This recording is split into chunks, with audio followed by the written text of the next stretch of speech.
days were actually spent wondering, how much should I talk about this? Should I bring it up without hurting anyone? And I want to say my heart goes out to Hakikachu's family, and I don't blame them for being bitter with this so-called Western justice system.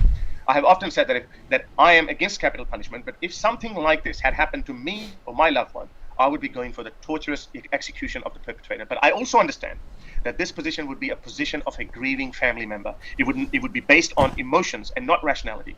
We know Hitler and Stalin were both beaten up by their respective fathers. They were both victims, but their personal tragedy cannot be ignored or not brought under scrutiny if we want to avoid the crimes those psychopaths committed.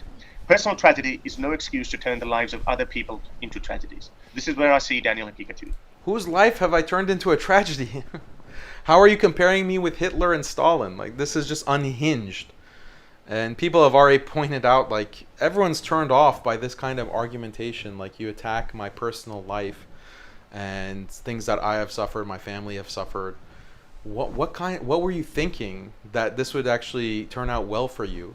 It's very disgusting, and I'm more offended because I get constantly attacked by these people, and they say, you know, they attack my sister, they attack me, they say I'm psychologically disturbed. A lot of Muslims, a lot of these liberal Muslims and compassionate imams have attacked me, and they say Daniel is crazy and he's psychologically damaged because of what happened with his sister and with his personal life.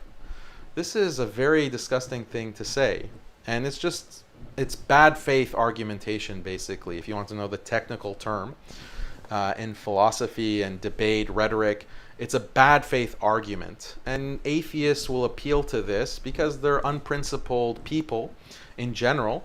But you want to psychoanalyze someone because you can't address the substance of the argument, so you have to change the subject. You have to give a bad faith interpretation of what they say and put it in the worst light with this emotionality. So everyone realizes that this is, low form, low brow. He's had a terrible experience, and I fear this experience has turned him into a cold-blooded, heartless, compassionless sadist at best, or psychopath at worst. Ideas like Hakikatu propagate are dangerous for every... Also, like, having tragedy in your life or trauma does not make you into a sadist. Like, he doesn't even have the analysis correct. Everyone suffers from trauma. Everyone suffers from tragedy. That doesn't turn people into psychopaths or sociopaths or sadists. So he's completely off base.